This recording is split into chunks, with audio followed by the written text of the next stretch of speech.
Yeah, me too. But she just mentioned that this book she's done, it's took you how long to put together? Well, I started it about 5 years ago.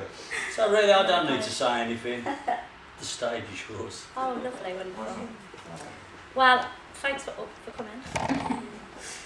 I do want to thank Michael for asking me to do this, because currently at the moment I'm doing a mentoring course, me and the lovely Julie and a couple of others, Deb's mentoring course, and I feel like it's my time to get out there and start talking about the principles and stuff right now, but it scares the shit out of me. But I clearly feel like I've put it out there to the universe, and then the universe showed up in the form of Michael and said, please come along and do a talk. So I said, all right then, and then decided I would just see what happened. So I think, like, some of you obviously know me and know some stuff about me, and others not so much. So if it's okay with you lot, I'm going to give you a bit of a background story to me and how I came across the principles, and then how that evolved into writing the book. So I guess if we go back about 21 years or something, when I was about 15, when did Mum and Dad split up? When we were about 10, 11? Something like that. Yeah. And then I struggled with that. I struggled with Mum and Dad splitting up. Got bullied through school. That was horrible. Then when I was about 15, came across this whole, oh, women are hot. What do I do with this? Fell in love with my school teacher, struggled with that. Mum was telling me like, oh, it's just a phase that you're going through. She didn't know any better, obviously. She just thought that, and struggled with that. Left school and I started working in a decorating shop, and I became like best friends with the assistant manager there. She was quite a few years older, but I did kind of fall obsessively in love with her. It was ridiculous and stupid, and it was completely needy. I was looking for love outside of myself, and I couldn't deal with that. It was so hard. I struggled a lot, and I drank a lot to try and forget about it. And then I ran away to Spain. My other auntie, Deb's sister, she was moving out to Spain, and I just thought, yes, let's go to Spain. We can just start a new life, and I can be who I want there. I don't have to be scared, and I can run away from these feelings of this woman that I had this feeling for. And before I went to Spain, I did, like, as I said, I used to go out every week and drink shitloads, and I would I would sleep with men to try and feel normal. That was disgusting. And then, so I moved out to Spain, and nothing changed, because I can see now that I was trying to run away from me and my head, and that was clearly going with me where I was going. So I was in Spain, but my head was still there. I ain't going to get away from that. So it kind of changed from drinking loads and sleeping with men to drinking loads and, oh, let's sleep with women.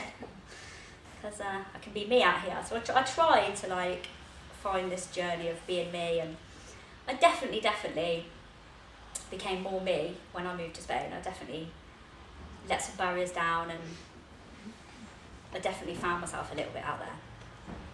And then I was out there for about,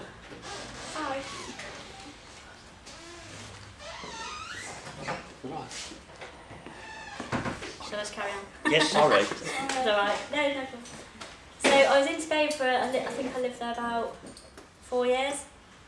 And I'd always wanted to be cabin crew I always wanted to be cabin crew. So I got a job with Ryanair, and they based me in Marseille in France. Because you have to go, when you first apply with them, you have to go where they say. So I went to Marseille in France, and I absolutely hated it. But luckily, I only had to stay there a few months, and then they opened a base in Birmingham. So I left there and went to live back in Cov, and I met loads of friends in Ryanair. Worked as cabin crew for about 3.5 years. Amanda! There's a secret. There's a That's secret. wonderful, I can't get in, I love it. I bet you all do as well. So, lost my train of thought now. Cabin crew at Cabin crew, Birmingham. So yeah, I made quite a lot of friends there, and then I met my now ex. I met her, and we settled down together. We were together like 7 years. When we first met, it kind of looks to me like we were both in very needy, obsessive, unhealthy places.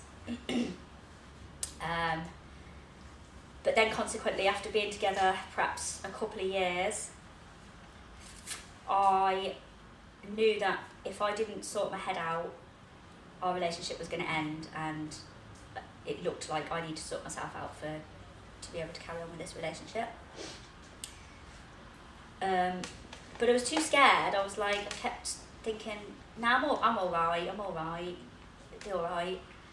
Because I was drinking a lot, and I used to get basically verbally abusive to her when I drank. So I knew it weren't right. I knew it wasn't very nice for her. And I knew that I wanted to do it for me. I knew that it was going to be better for me if I sorted my head out. So I didn't really know what to do, but it kind of, I guess, it must have been me saying that to the universe again. And then I said to Michaela, my partner at the time, I don't even know why, but we just decided to come down and visit Deb. I said, I've always loved Auntie Deb, but we haven't seen her for ages. We should go down, she's cool, we're going to spend a weekend with her. So we went down there, and I've no idea what went on. I just know that we were coming back in the car on the way home, and I was saying to Michaela, she was talking about thinking or something, but I've no idea what the hell she was on about, to be fair. But it sounded all right, it sounded good, and like I can look back now and think it must have been the feeling inside of me that was connecting to whatever she was saying. So I asked her if we could have some chats each week. So we decided to Skype every week, and she started talking about this thinking thing.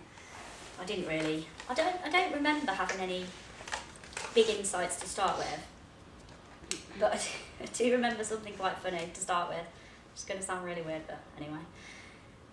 One of my first things that I realised was, so if I'm just feeling what I'm thinking, then everyone is not thinking it's really bloody cold outside. Even though it's 5 degrees, that's just so what? It's how you feel. And I was like, oh, that's simple, isn't it? She's not as cold as me or as hot as me.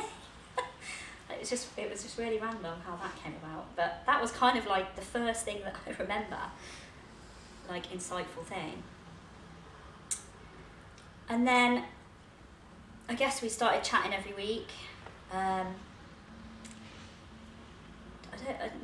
can't think of the first deep insight or anything, but just slowly things started shifting in my life, really.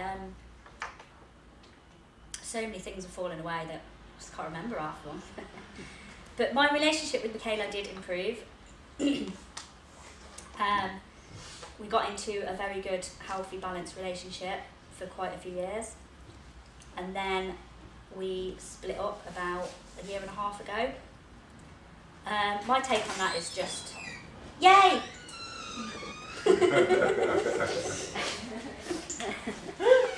Alright, again, alright. That's what I like to do. So my kind of take on that was that I'd kind of really got deeply involved in the principles, and I'd changed so much and was so much more comfortable being me, and had really kind of seen this self-love and self-worth in myself.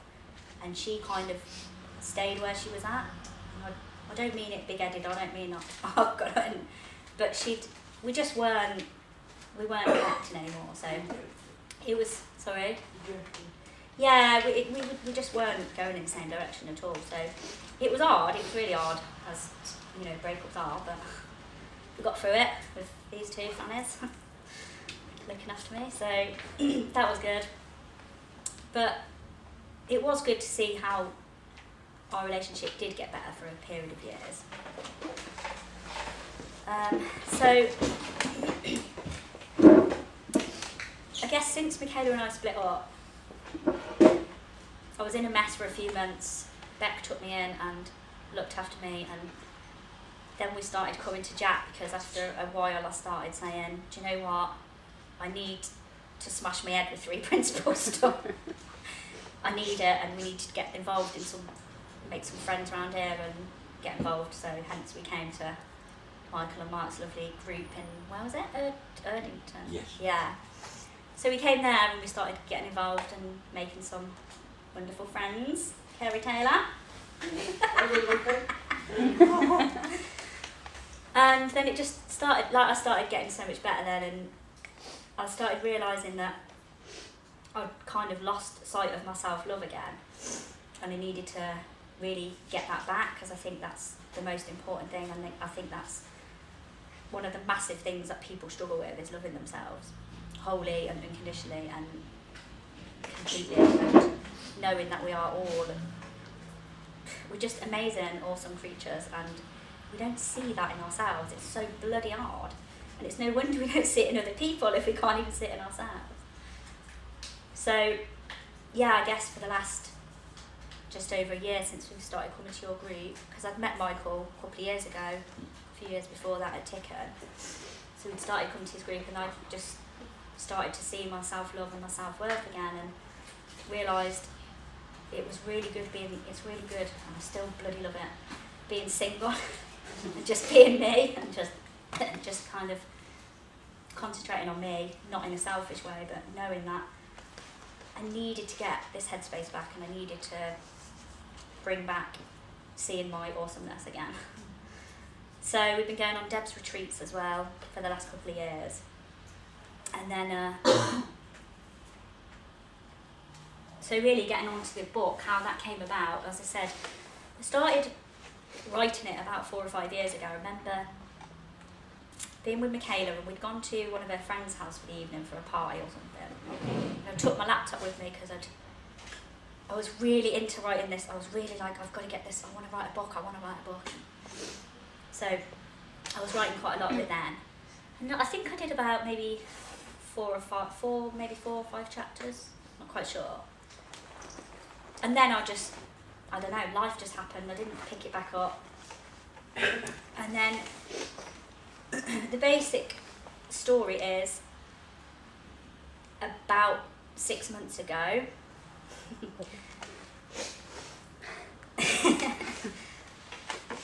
the lovely Janine died. And when we found out that day, we were actually going down to Deb's.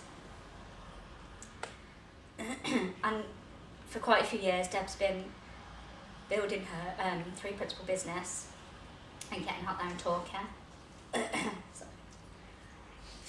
So we went down that day, and we'd booked, there was me, Kerry, Beck, there was Fred as well, and we booked to go there for about 5 days. It'd been booked, you know, it wasn't like, Janine died, let's go. It was booked anyway, and so we went that day, and while we were there over the 5 days, there was a lot of emotions going on, and but what came through for me was, shit, life is short and so precious, and I think we need to be out there doing what we love.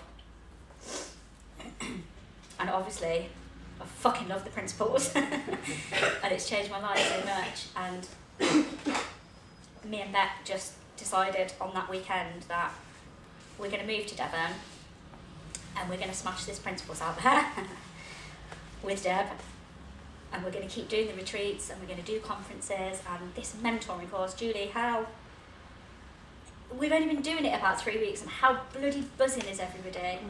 It's brilliant, isn't it? So thanks, Janine. We're going to move down to Devon, and we're going to get this out there. And off the back of that I was like, right, let's get my book finished. I'm in a good headspace now, and I feel like I've got a good amount to offer and say. Hi.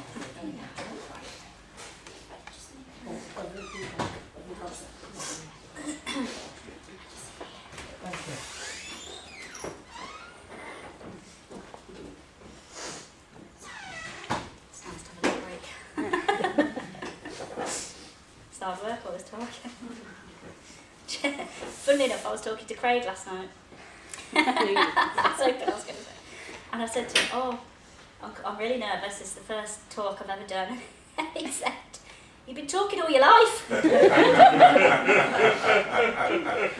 sad. I love it, that's brilliant.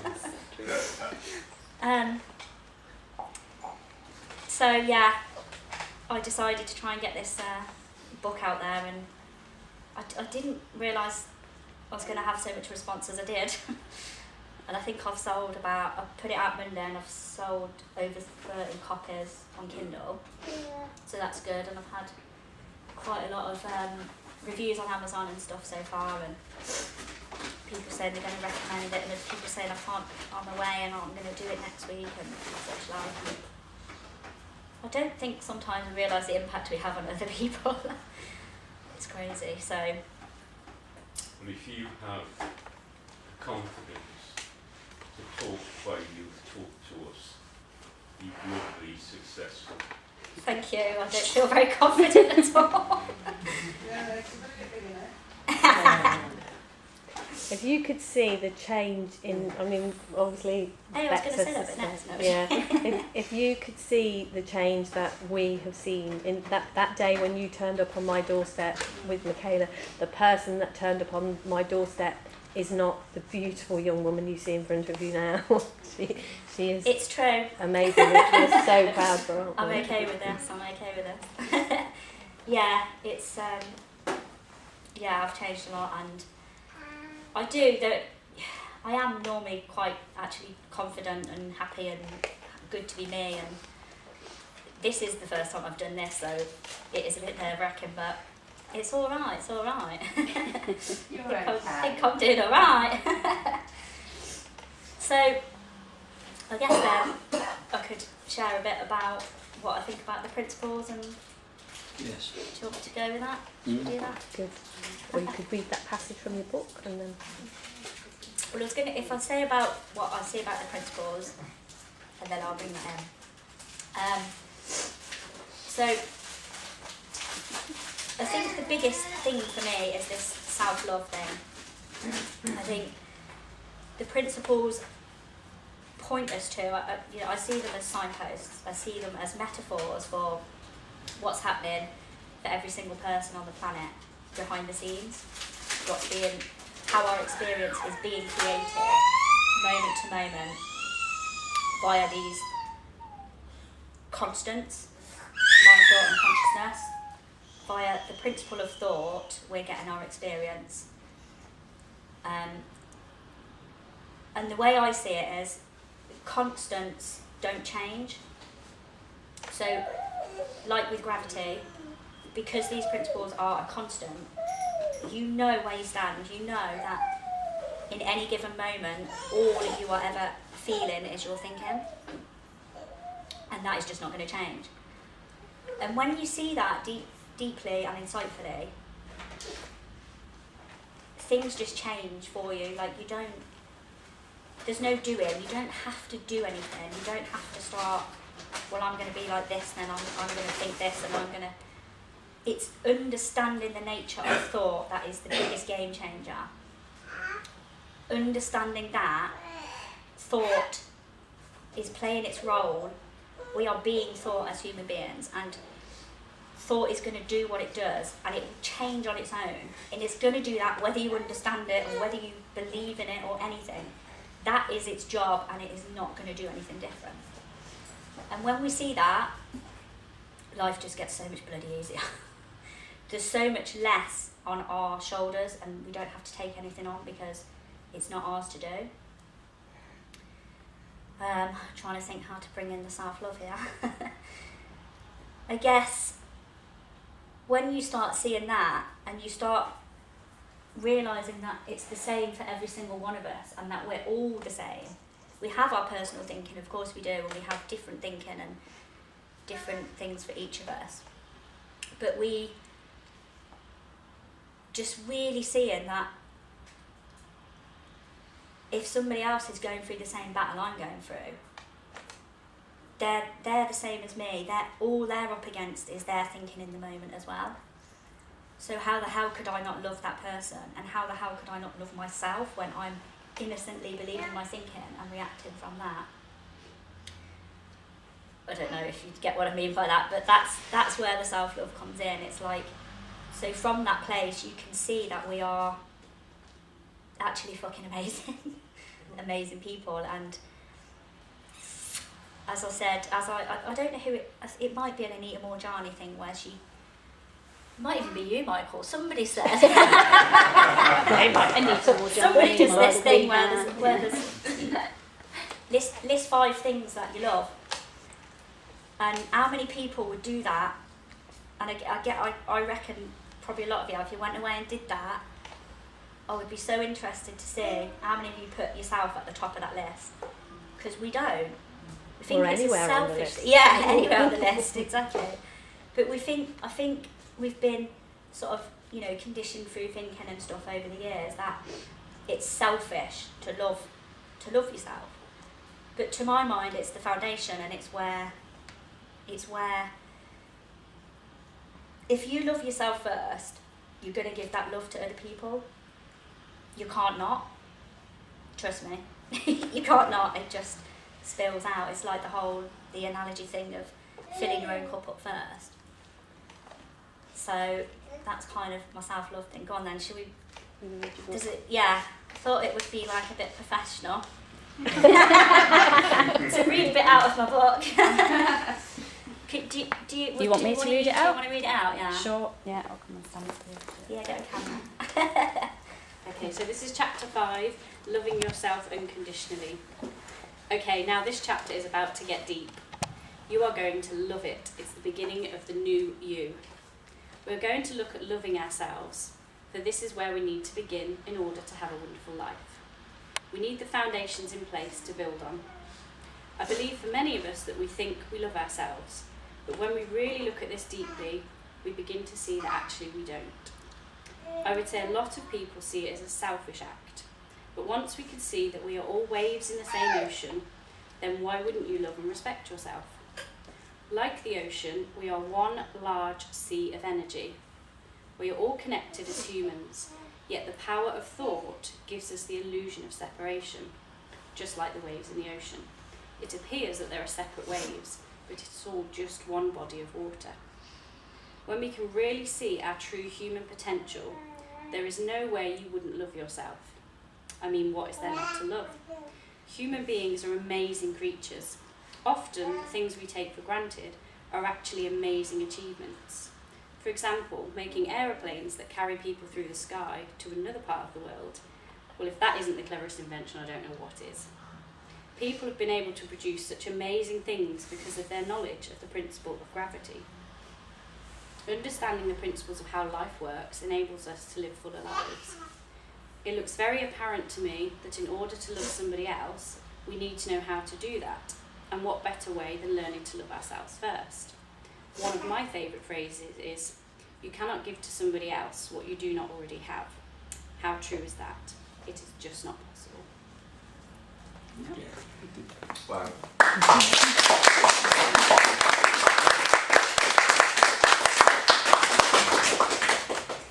So I wanted to talk a little bit about how fucking nervous I feel today. And how this is the principles in action. Because it looks very much to me like I'm hearing a lot lately that Deb's saying to me, through this mentoring course, that we have thinking going on, of course we all do, but you can do anything no matter whether you've got this thinking going on or not. And this is massive for me, and I guess this is proof that you can, because there is a lot of thinking going on. But I tell you what, a hell of a lot less than I thought, and I feel a lot calmer than I thought I would.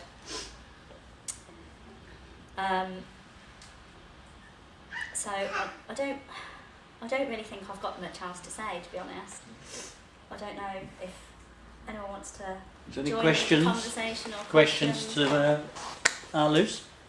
Yeah, can I ask? I didn't know this was going on today. Oh, bloody hell, So Amanda. tell me how it's happened. What's going on? Sorry. Oh, you won't know at the start yet. Well, Michael thinks I'm awesome. We hope you are. And asked me to come and do a talk about me publishing my book this week. So there's the book. Can There's we a buy it as the book? Or is it No, because I'm bloody struggling to get it done on paperback. So I did it. Oh, actually, I'll tell you a little bit story about that then. I tried. It's a good example, this one, isn't it? I tried to publish it as paperback. That's what I wanted to do. And I was getting so far, and it just tells me all this technical stuff and formatting, and this won't fit here and that won't fit there. And I got so bloody stressed out with it. And I stropped off to my bedroom, because this is what I do. Something really does. I'd proper throw my toys out the pram. And my thinking goes crazy, and I went upstairs and I lay on my bed and I cried. And it didn't last long though. This is what I really liked about it. It lasted about 15 minutes, and I was even in my headspace of going, come on, cry a bit more, feel a bit more sorry for yourself. Why aren't you crying? Because it had just passed. And then I picked up Anita Morjani's book, and I was reading a bit about self-love in there again. And suddenly, I just calmed right down within about 20 minutes. It literally didn't last long at all. And from that, because my thinking had calmed down, a new thought came through, and it said, why don't you go and have a look, see if you can publish it as a Kindle version, see how easy see if that's any easier, and just go with that and see what happens. So I did. I came back downstairs, didn't I? Got on the computer. It must have took 15 minutes, and I was like, Dad, my book's done! Oh my God! and that was so easy. So, and since then I had a little look last night to see about redoing it in the paperback, and I've had a couple of people since say to me, oh, try this and try this. So, and am I allowed to share our little mentoring thing this week? So share whatever you want. Debra's asked us this week, we're doing, in our mentoring group, we've got to do little videos each day to practice talking in front of the camera and that sort of thing, and being okay and stuff. And one of this week's challenge, is this okay, Julie? Yeah, Yeah. Chris doesn't know this. Oh, are you sure? I don't mind. What is it? Okay. So our challenge over the weekend is to do a video and to ask for help, to not be scared to ask for help in an area. So, sorry Julie, because now you're going to know what I'm doing, but my little video is going to be, I haven't done it yet, but I'm going to do a video and ask, it only goes in our little group anyway, but I'm going to ask for help with, if anyone's got any knowledge on helping me get this into a paperback form, because I'd love to do that. And the same with audio. I've been looking to, apparently that's a really good way of, people like to listen to stuff as well, so I thought it might be hard to ask for help. So that's it is, yeah, and I wouldn't. I definitely wouldn't have done. I'd go on my own and go wrong. I definitely wouldn't have done, pre-principles or whatever. So, but I love helping other people. So why wouldn't I ask others for help as well? So yeah, and as I say, I've got Peter. Hopefully, is gonna.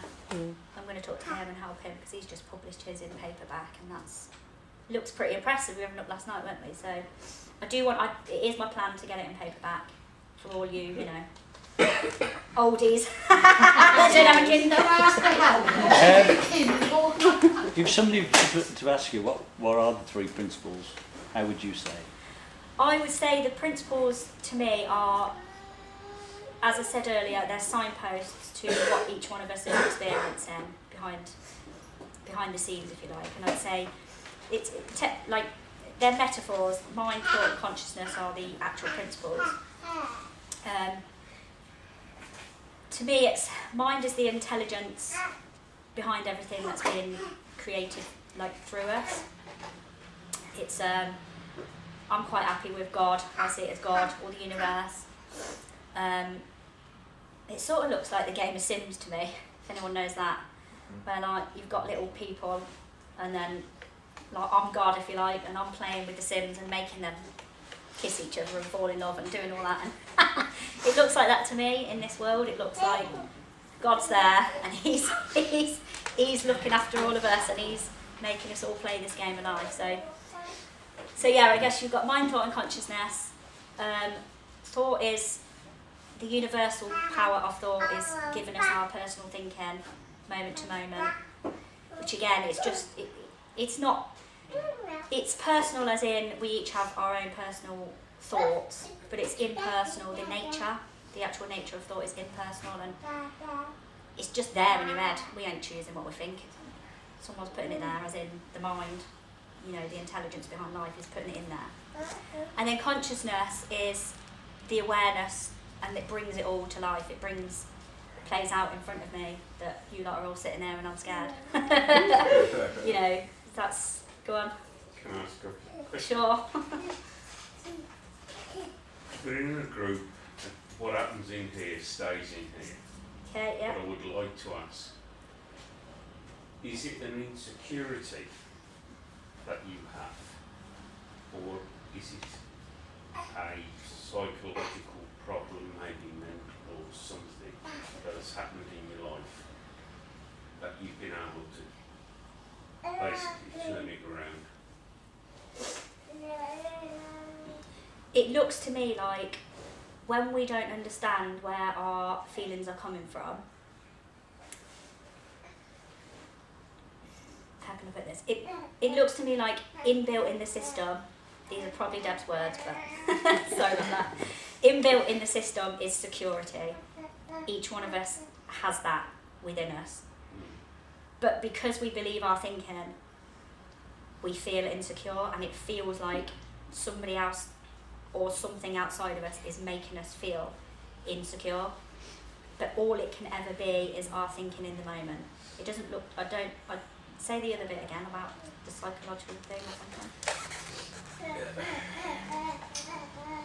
Are you awake 3 o'clock in the morning worrying about tomorrow? Yeah, I do sometimes. That's what I'm asking. Yeah. And that's the reason why I come here, because I need to be re-educated. And one of the things Mike said to me, he showed me the charts and he did all sorts of speech and everything else, but the one thing that meant something to me is do not feel guilty about being selfish. Yeah. Because to me, a selfish person is a nasty person. It depends where that's coming from. Sometimes it's good to be selfish. Well, Sometimes you need, again, you what need he to look said after is, yourself. it was what you said earlier. If you sort your own life out, Yeah. then you can help other people. You can, But yeah, you because- have to be selfish at first. Yeah. To me, it doesn't look like selfish, but it's the way that we perceive that as it is a selfish thing, and it's not. It's just not. If you're looking after yourself first, if you're stable and you're in a good place, then you can help others. You're calm and you're clear, and from that place you're gonna show up as the best version of you, and from that you can't do anything other than help someone else. It's Yeah, just but not I've come possible. from 30 years of sales and I've worked all over the world. Yeah. I've bullshitted my way through all my life. Me too, mate. Join the club. Sue? Yeah, it's seeing that we're all the same. Sorry, can I see what Sue? I just wanted to say about the about being nervous bit, isn't it? Because of there's a lot of people here. I know. So it's kind of like our conditioning that you're expected to be nervous, even though if it was just one person, Yeah. it would be so different. To be fair, if I talk, well, I don't. This is the first time I've done this. So, but if I do have a chat with someone one-to-one, I think that would scare me more. Because it kind of feels like we're all here supporting each other, and it's crap, I know, but it feels like you all know about this anyway, so it's all right. But if someone new comes up, I just feel like no way I couldn't talk about the principles to someone new. That's Deb's department or Michael's That's department. another thing, isn't it? Because But it's shouldn't rubbish. be It's anything, rubbish. but yeah. It's all Just- made well, up, it's and it just will all fall made up. away. I mean, look how much has fallen away from the fact that you're here doing this. Yeah, I can't believe I've been around the principals 5 or 6 years now, and always, forever, I've gone, no, I'm not speaking. I remember I bet a lot of Mark people asking in this us, room well, say, I couldn't do that. yeah, I've been saying that. This has come about, well, since Wednesday. This is how quick it's turned around. And I was saying to you the other day, wasn't I, Julie? If you'd have seen me 2 weeks ago, I'd have said, fuck off, I'm not doing it. I'm not doing that. And when Mark asked, remember when he asked us, Beck, a while ago? A few times, haven't you, Mark? You and Beck come and do a talk. No, we're not speaking. No. And that's got to be all the whole, I don't feel good enough, I'm not good enough, I can't share, I can't speak. And then something's just, I can see the change in myself in the last couple of weeks. Something has hit home where I'm like, shit, I am good enough actually. And my story is quite powerful. It's no different to anyone else's.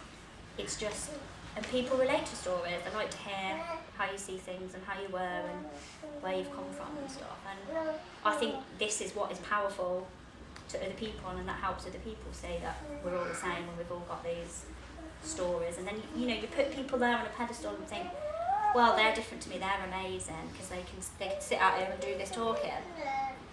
No, it's bloody scary. But I don't give a shit. I'm here and I'm doing it, and I'm giving it my best shot. How do you think we could build a community? Move to Devon. That's what we're going to do in Devon. We want But to don't build you a feel community. that we're not judgmental? Yeah, I love it. I feel You can just say so the happy hell and you secure, want yeah. and it doesn't matter. And I do most of the time. Those of you that know me quite well, that's what Kerry said to me. Just be yourself. I love you for that. I'm like, I know, but it's hard in front of all these people. Actually, it's not. It's not. So have you got any ideas of building it? Or? For building our community in Devon. No, here. No, that's for you to do, Michael. Our task is Devon. I'm moving to Devon and doing that. Is there anything down Coventry then? I don't know anything in Coventry, no. Because there's only that, what's that guy called? That Pete Bailey, I think it is. Lives in Coventry. We've never connected with him. Yeah. Well, I can tell you what our plan is in Devon, we and you can do, copy. we will tell you about and invite you to. Yeah, just yeah. We want to get a community centre up and running and do sort of this sort of thing, but like all the time. And obviously we're going to carry on running the retreats, doing the mentoring course. We've got the conference in September. Well, you've missed it all now, Pam. Do you want to talk about yours, Deb? So yeah, No, talk about the retreat, Lucy. you know you do. Before Deb starts, Lucy, you know, what's the book called? Edge The of Table with No Edge. Table with No Edge. Just to point out that when you search for it on Amazon, Yeah. if you search for The Table with No Edge, you get lots of tables, even if you put the word book in. So you actually have to put in The Table with No Edge, Lucy, and then it's the very first one. Yeah. Oh. Or just I'll put, put it in and I it's just come put up. your name. I just put your Or name just in. my name, yeah. Lucy But yeah, Sheffield, and it'll yeah. be down. It's quicker than the table. brownie points, ask for help, and I've had it like that. Yes, see? It's funny what you put out to the universe and what it brings back to you. Is there anybody in the room who hasn't got a clue what Lucy's on about? Most of the time. Yeah, that's our normal daily conversation, love. You've got no idea what I'm talking about, and you talk about something totally different. You know, is anybody really new to the three principles? What do you think of what you've heard so far? I like what I hear. It's positive and it's grounding and it's what people need to sort of bring them back to earth and stop being busy with the world, and when the world gets in its way and tells you bullshit and then listen to it. It's retraining your brain and getting back to basics. Okay, thank you. But as a note to sort of publicise and grow your community, I think maybe going out and doing this sort of thing in professional team meetings. Professional team meetings. You know, like services on the ground, you know, people really who've Yeah. got who've been smashed and, you know, they're broken and they've got no... Well, I've been trying for 5 years that. But look how successful you are. Yeah, but I think when it comes to professional bodies, I think what the problem we're having is because we've got no credibility. Yes, you know. you have. Well, I okay. love your story, Michael. Yeah, but I think that this is probably the way, which is, I used to be this way, what was out there didn't work, I came across this, it works, and I'm going to tell you about it. So it takes away that responsibility of a programme, you know, because you could do a programme and somebody could, you know, oh, you know, like a CBT. But when you do it this way, a motivational route, it's more accessible to go in. Like we're going into the Highways Agency at the moment, and it's into their HR people and everything. And when I went in and I tried to do it as a program, there was a lot of sort of coming back and all this, because they're letting you loose on their employees, yeah, and you could be mad. Oh, you know. I certainly have. But when I said to them, well, it's more motivational stories, they were back into the conversation then. You know, because what it is, if you tell it from your, you know, because you're just telling your story, you know, so there's safety in that. Oh, well, that's what you said. But if we went in and said, I just found, this is my experience so far. You know what I mean? But when I went in and said, 3 principles of mind consciousness, I thought, you know, What I see. That's what the question was. Can you think of a way that we could get it out there? But they've gone. What I have seen more and more and more is everything you need is right in front of you like this, jumping up and down, and you're just not seeing it. And it is a case again of we kind don't of understand what the wisdom is. yeah, we're just not seeing what's right in front of our face. And it's very interesting you kind of saying, you know, oh, I need to do this more. From my perspective, when I'm looking at you, Michael, you're doing amazing things. And one day I had a conversation with Lucy and Becky, and I was like, oh, you know, I'm really trying to do this. If only I could inspire one person. And Lucy and Becky were like, what? Here we are. We're tired. And we're kind of, it's often very difficult to see our own stuff. Yeah. And one of the things that I want to say, like a little bit of, in an answer to that gentleman's question and what Lucy was saying, whoops, oh God, baby's escaped. Baby overboard. But did you see how resilient the child was? Yeah. Yes, come on, Deb. The whole like self-love and being selfish. I mean, Lucy and Becky have got an amazing relationship, as you can probably see. And I mean, me and Lucy and Beck have got an amazing relationship. And going back a while, you know, within our family, there was a lot of very broken, damaged looking relationships within our family. And Lucy doing that, the thing that we say is selfish, and actually taking some time and sorting herself out, that is the biggest gift she has given us, isn't it? You know, so even though like taking the time and learning about ourselves and learning to love ourselves it's always about bring it back to you, because when you truly begin to love yourself, then you just radiate something, and that is the most amazing gift you can give to anyone. And it's like when you're trying to love your children or trying to love your family, and you're kind of coming from this place of not starting with yourself, you're just giving from an empty place, and it just rattles around and has no effect. And you just, you know, but this Lucy, she's pretty awesome, isn't she? And she is. She's a gift to us now, and a gift to our family. So that's the biggest gift you've given to us, is doing that. You're welcome. Can I've got to, Michael. Yeah, go on, Mark, I was waiting. Michael, because Michael, the few times this has happened, I'm just going to go to one. There's one. Okay, so we're sitting in, where is it we used to go? Tesco, or something like that. And Tesco with the trolley, yeah. Okay, so Michael conceived this whole Jat thing, yeah? This whole Jat thing. Just the thought. Only Jat, my wife would say. And I remember back in the day, years ago, when I first met Michael, and he was first learning that bit, he was just like, I'd love to set up a group at some stage, yeah.